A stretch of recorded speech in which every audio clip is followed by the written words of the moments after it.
Hi, Gersha. Hi, how are you? Good. How are you? Good, good, good, good. Good. I have to say, before I jump into some questions, that I was like hypnotized by the costumes and the colors. And like, I think when my husband and I went to go see it in the theater, I just felt like usually when I love costumes in a movie, I just go costumes, just like really. Um, and I feel like there is such a beautiful weight that like not physically, but beautiful Mm. weight that I could feel from the costuming. So long story short, thank you for taking the time to speak with me. Oh, thank you. That's lovely. Good to hear. Yeah, I guess the first question I wanted to ask is the first time that we see like the first scene of the movie when we see these women standing Mhm. up in the tall grass. It's a very Yeah. striking image. It's a really Mhm. immediate introduction to them, and we get to see what they can do. And Mhm. I was curious what sort of impression you wanted to make with the costuming there, because the first time we see them, they are in battle. Yeah. Yes. Well, I think I think that was a big part of it, like to show their strength and their agility, and what they were capable of. I think one of the things that Gina always mentioned to me was there were a couple of versions of things that I'd done in the beginning where I was covering them up, and the women had been working so hard on Mm. on building their bodies and their muscles and so on. She was like, she really wanted to showcase that as well. So that became a mandate of making sure that um, we could see that as well. When Viola puts her arm up, you can see her guns and you can see all of those things. That's quite fabulous.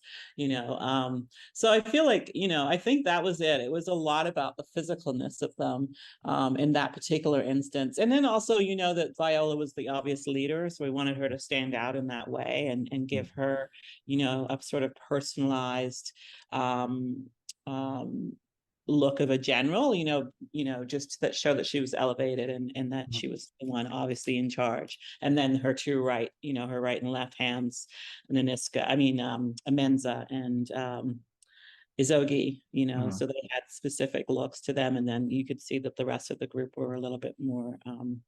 similar in that sense.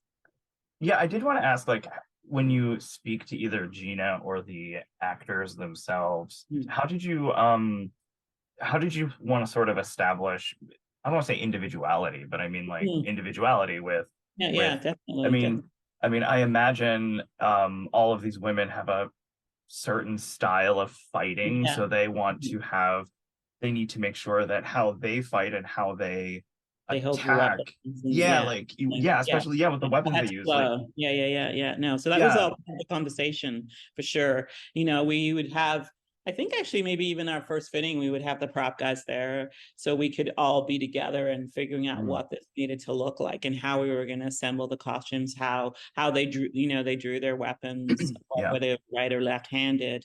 All of those things came into play. And I think one of the things that we did in our department, that's Carly, that's the assistant designer who was on the show. She just came on. So I just wanted her to come on and Yeah. be a part as well. And she also helps me if I forget things. So, good thing. But one of the things we did do was in terms of creating some individuality, I've talked about this before, is we created like this sort of, like, I called it the 10 Commandments, because our fabrication team had created this sort of two tablets on leather, where they Mm, had what's that called, embossed the logos, or the decals, and then their meaning was written beside. So what we allowed each actor to do is to pick their own symbols that they wanted to adorn their mm. costumes with. So they would be added to the jewelry they wore. It was on their belts, and different pieces like that. So it was really interesting to watch what people picked and what meant something to them, and who took a long time, who was able to pick it out instantly, came back and changed it like the next day, or reached out, you know what I mean? So it was actually a Cool. really fun and cool experience, just to get a little insight into themselves and how they worked, and worked through things. Some people wanted their uniform to fit a little differently, so we tweaked with those things as well. Mm, And yeah, we had to take into consideration how they fought, what their movements were like, whether they were tumbling or flipping, and all the crazy stuff that they were doing, had to be addressed, and make sure that we were covered for whatever needed to happen. Mhm. And whoever wanted to have different swaggers, it was I will say I really really enjoyed that part of it, just to see what people wanted and how they addressed it and how they took it on and Mhm. what they clicked. It was very cool. I imagine seeing like, seeing people change stuff, that has to be sort of exciting too, because it's I think especially with something so physical, Mm, putting something on your body is so important. And so I mhm. think that also is so indicative of maybe how the character feels. And I think that that's one of the things that I loved Yeah. trying to, when I was going through the movie again, I was like pausing, and like when, these women are walking in these two lines in front of all these Mm, people with their yeah. heads down, and I was like trying to pause and see, it was like that's Yeah, yeah, different than yeah. that, and that was Yeah, really yeah, cool. yeah. Yeah, like even down to like who wore the halter, who wore the bandeau. Like Yeah. we originally designed the bandeau for Tuzo, but she just felt like for herself, for fighting and her own comfortability, she felt more comfortable in the bandeau. So she ended up Hmm. wearing a bandeau. Because the bandeau was made more for the women that were bustier. Like really, we made it for Viola mostly because she's quite busty. So we had to deal with that. And then also, how we constructed her chest plate, the woven piece, and how we had to get it to fit her. And how many we had Mm. like three different versions of it, I think, in the end, or even more than that, in terms of just trying to make it fit, and her Hmm. belts, how her belts fit, et cetera, et cetera. And everybody had Yeah. like, their pre-Christmas and post-Christmas little adjustments that had to be made. It's just We're like, coming up to that again. Yep, yeah, I yeah. understand. Yeah. So, there were a lot of little things we had to do. And then also, Gina wanted to add other elements to their costumes in terms of when we did the tribute and the test day and those things, where we added the layers of swags on them, and to their palace tunics, things like that we did Yeah. as well, just to add even more. And that became a little bit more individualized as well. And those were from really great references that we found in this amazing book that we were using, that I never remember the name of, but it was a photography book, and it's actually from a little later than our movies, the time that our movies are set in, but we used it as a reference, feeling that it wouldn't have changed that much. But it was really amazing to see how at these special occasions, when they dress, they would like put like layers of fabrics on. Like it was Mm. just like we couldn't do it on camera. It would look terrible. It would be a very different looking movie, Yeah. aesthetically speaking. But they just layered up. It was like everything that they owned was on their body, and they showed their wealth. You know what I mean, in terms of how rich they were. So it was Mm. fascinating. Like I love those pictures actually. Yeah. Um, but yeah, that Okay. was another thing that we got to do, with some, creating individuality, and everybody was able to come. I would have a few different fabrics for them to pick which one they Hmm. wanted in terms of their skirts and their swags and things like that. So Hmm. it was a cool and fun journey with the Yeah. ladies. Okay. I wanted to ask about a couple specific garments, if that was okay. Mhm. Um, excuse me. I guess what I wrote down is like the everyday garment of Mhm. the women behind these, these closed doors. I think the first time we see it, I think it's on Lashana, where I don't know, it's just the colors are so striking. Mhm. Just When she's kind of just meeting, when she's meeting yeah. Naui at the door, at the gates, right? So Yeah, I was just yeah, like the I palace, just we call wrote down that colors. Yeah. we call that the palace tunic. Yeah. And that comes from, in particular, like, it was the research journey was quite interesting. And then how we ended up with what we ended up with is also interesting, because, we tried to be as factual and true as possible. We Of did take course. some goodies here and there, and depending on like what was used for what thing. Mm. But the palace tunics were, we had found, the art department actually found this really great research from a museum in Paris, the D'Orsay, I think it is. And they had some really, really cool images of like palace tunics that the Migan had worn, for instance, and Mm. other courtesans were wearing. So we used that as sort of like a reference of what to use, Okay. and the colors that we came up with. So we had the colors, and this was another conversation that we had to have a lot with Gina and with Polly and Akeen. Everybody, it was a very joint conversation in terms of the colors that we should use and what would pop Mm. in front of the red, because we're already dealing with that, the red of the walls and everything, so that became a Right. a very big important backdrop because it was something that already had quite a bit of personality in itself. So we Mm. wanted to make sure that the colors that we did use in there would look great with that. It would look great on black skin, and it would all work well together. And then when we were bringing in the other colors of the wives and the king and all of that stuff, Mm. it becomes like a color explosion. Which my first viewing, I was like, "Woo, there's a lot of color." Yeah, yeah. Yeah, Ooh. but in making the palace tunics, we actually had to get our fabric wove. We wove our fabric. We wanted it to look as Mm. real and as close to what they would actually made. And what they worked with was a 10 centimeter wide piece of strip of fabric. It's called strip weave, and that's what they used to. That was what they loomed and wove their fabrics. They were always 10 centimeters wide, and then they joined them to other fabrics, and Oh, they joined okay. each panels together. So our palace tunic is actually a strip. It's 10 centimeters wide, and then the colors are, I think there is a repeat in it, and then when you lay it together you get more to Mm. in each person's body. It sews together in slightly different ways, so it makes it kind of like makes it a little bit unique in that sense. And then we added the embroidery to the higher ranking officers just to give it a little bit of a boost. Mm-hmm. um, and then they had very specific belts that they wore as well. And that's when we used the cowries and things like that in those scenes as well, just to show rank as well. In terms of Naniscus was more, she had the most calories as Mm. and the thing about the calories is that we tried to use them as a bit as well, because not only was the currency, the calories currency, but it was also for protection. They Mm. believed it was a protective stone as well. So we used it quite a bit, and everybody had a little bit of calorie on their battle uniform and Mm. palace uniforms. Yeah. Okay. Mm-hmm. It actually even seeing the tunic sort of like side by side, like Mm-hmm. the one we were just talking about, and then what we see like Tuso in when she's there, Mm-hmm. it's like, correct me if I'm wrong, but it's a lighter color. It's like whitish Yeah. with like thinner blue. In a blue, yeah. And it So was we just wanted the description of it was, I think it said that it was made out of a hop sacking or something like that. I mhm, forget in the script. So I knew it needed to look like not as beautiful and as mhm, regal as the ones that the warriors wore. So we chose the off-white, and actually that was from a company in South Africa who made those for us, and it was actually they make tea towels. oh, So okay. we had them weave these for us. They did those ones in the male tunics as well. That fabric is made by those guys.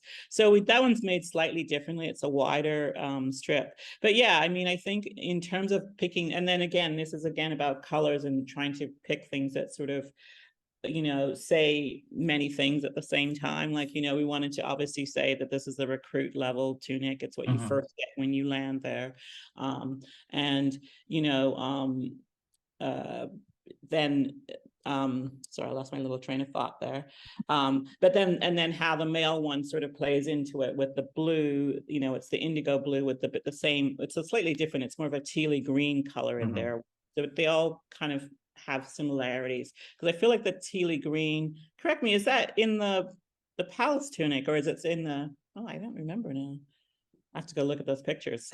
What was that? Sorry, The teal green that's in the blue of the men's tunic, is it the same blue? It's not in anything else, is it? That tealy green color in the end? no, I don't think so. We did No, it just I for think that. we were Yeah. going to have it, and then we took it out because it was too many colors. But the blue, the basic blue, we tried to keep as that indigo blue that was, a story between everybody. So it was always there because it is so synonymous with the region. Mm, We have the vats, the indigo vats are on the palace grounds. There was mhm, actually a scene that the girls hid in there, and then they come out all blue. But that scene mhm. got edited out. Um, Okay. so we really wanted to show that. And I think as when you're going through the village, you see women working the vats and things like that, just to show that, Yeah. connection. Okay. Yeah.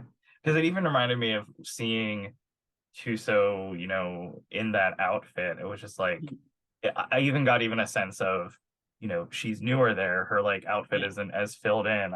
I sort Yeah. of got that connection Yeah. too. Yeah, that definitely. And then, when they start with just a tie belt. And Mm-hmm. then when they get their ropes, they move to the leather belt. Then they get a cowrie added to the belt when they get their battle uniform. So you can see like this little progression of things that happen to them as they move forward, Yeah. and go through the ranks and learn what they need to learn. So Okay.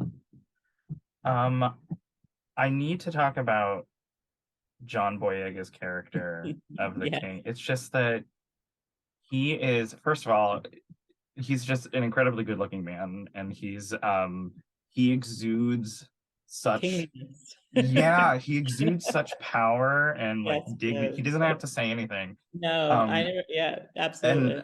and I feel like the costuming, is such a great extension of that.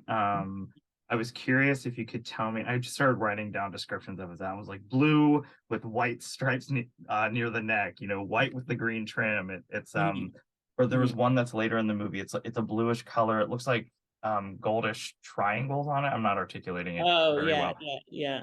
Um, did you want to pick like certain colors for him? Like what was the, I don't say most difficult thing, but I guess, dressing somebody who has to exude Yeah. Well, that. I think, I mean, for us, the first part was, we had our first fitting. We had started, pulling stuff together and trying to figure out Mhm, what makes the king look like the king. Like, what does that have mhm, to look like in this world? And, trying to come up with different ideas and looks and what would look best on John's body, etc. So, I mean, our first fitting I thought was really good. We actually had a really good time. And then I remember showing the pictures to Gina, and she said that they weren't regal enough. Some of them weren't regal enough. There were some that we had hit it on the nose and she liked, but then others she didn't think they were regal enough. So especially, I remember that blue one that we only ended up using the trim, and then we put it on silk.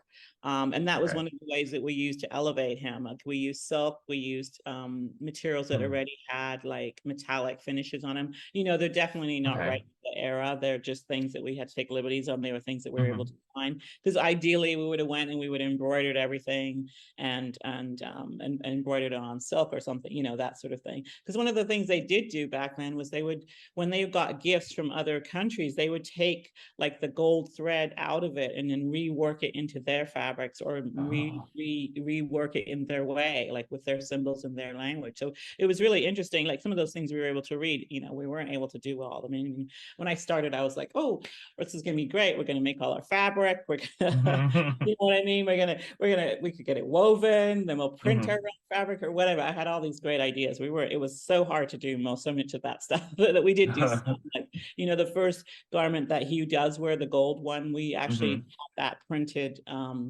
in South Africa. Like we printed it on silk. We dyed the silk first, then we printed it, and then we did some detailed embroidery in the front just to elevate it that a little mhm. bit more.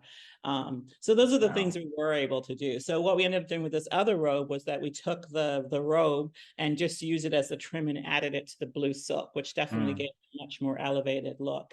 And he really preferred the robes. I don't know. He posted online where we had made this one look. He was going, I think it's after the battle, the scene, and he's going to talk to Naniska. And we had made him a wrap for that scene. And when he saw mhm, it, he said he didn't feel like he should be wearing a wrap. So it's really what we did. Like literally, we turned it into a skirt and robe, like in a couple hours. On mm. set between me, the cutter came, and everybody just rushed in. It was on deck trying to just make this into something. And there's a picture of him. There's a little video online of him when he puts it on for the first time and how happy it is. And it's actually Oh really yeah. a cute little Oh. moment. Actually, I kind of really like it. But yeah, Mhm. I mean, and those are things that we talked about.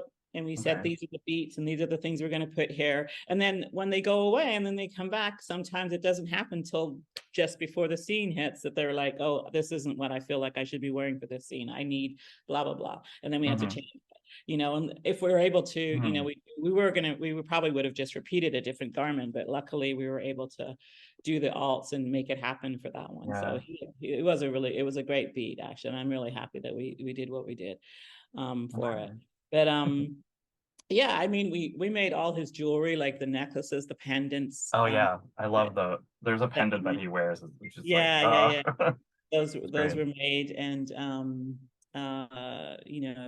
I forget what else we made for him. We didn't make his cuffs. We bought those, but I think we what's that called? Had them dipped in gold, like gold plated, that's the Okay. word for him. And then I think, did she make the rings too? I think she made rings for him, and we bought some rings. So, you know, we wanted to give him all the accessories, because everybody that, whenever anybody would go to Dahomey, they would bring gifts for the king. That's how it was. And then they would also give gifts to the Mhm. visitors. You know, so it was like this sort of continuous exchange of merchandise. And so Mhm. he would, and then he would also in turn give gifts to his wives, obviously, and his warriors. So that's how, you know, Naniska has some really great pieces of gold pieces that she has that Yeah. were gifts from the king, etc. So, but Mm. John, you know, I remember when they told me John was cast, and there's this line in the script that says something like, the earth is happy to have the king walk on its ground, or something like that. And I was like, oh my God, he totally embodies that person. Like, he is that guy. You know what I mean? And he was really, really wonderful. He's such a great guy to work with as well. He's really Yeah. lovely. You Yeah, can yeah. tell that he's like just watching him, I can tell that he's sort of Mhm. a very collaborative Absolutely. person. And just Absolutely. hearing him talk about, his projects, yeah, you can totally Yeah. tell that. Yeah. Yeah. No, he's fab. Um, I did want to ask briefly about the color purple towards the end when we Mm. see Naniska, she's sitting there watching, and Mhm. then Nawi comes up, and I wanted to know how you sort of balanced showing like a similar color in their outfits, since these two women have Yeah. obviously a bond. Well, it was actually, I mean, the Nanisca's piece, this is one of those days when I did the fitting. It was actually for her Blood Oath costume, and also that costume. I feel like I was channeling from above, like literally Hmm. the way that those two costumes came together and how we did them. And it was like literally just wrapping and draping in the moment, and they just like sort of fell together beautifully. And it was really, I think her purple started with the print of the skirt fabric that I really liked, and then we had silk, and then I was blending different things together to see which looked the best on it. And we liked the purple with it. And then Mm. the Maui one, I had a couple options, and I did say to Gina, I like this one option because of the purple and the line through to her. And I think we did that a couple times, where there was always a little symbolism of color that was running between characters that sort of helped tell that story as well, just really subtly. So yeah, it was done consciously, that one especially, so that Okay. would they would have that sort of Yeah, underlying tie-in, of course. connection. Yeah. Yeah. Hmm. Well, I think I unfortunately have to run to my next interview. I feel like I Oh. could talk to you about like a million different pieces in this movie. I think your work on this is just so exquisite and so integral to the storytelling. Thank And you. it's exciting to watch. So I myself am, and a lot of people on the website that I write with, we're all big fans of the film. So thank you so much for your Well, time thank and your you. generosity, and I the mean, I will say it does take, I want to say one thing in closing, that it takes a yeah. village. It takes a lot of people to make Mm, that happen. And we had an yeah. amazing team that worked with us. And, it was really, it was a journey too for us. We had to get to learn it, to work together. And then, the last part was when we got to figure that part out, then we were able to really do great things. So it was kind of Yeah. a great journey. Yeah, wonderful. Well, I Thank can't you. wait to watch it again. So thank you so Oh, much for your thank time, you. and stay Okay. safe and have a good rest of your day. You too. Take care. Bye. Thanks so much. Bye.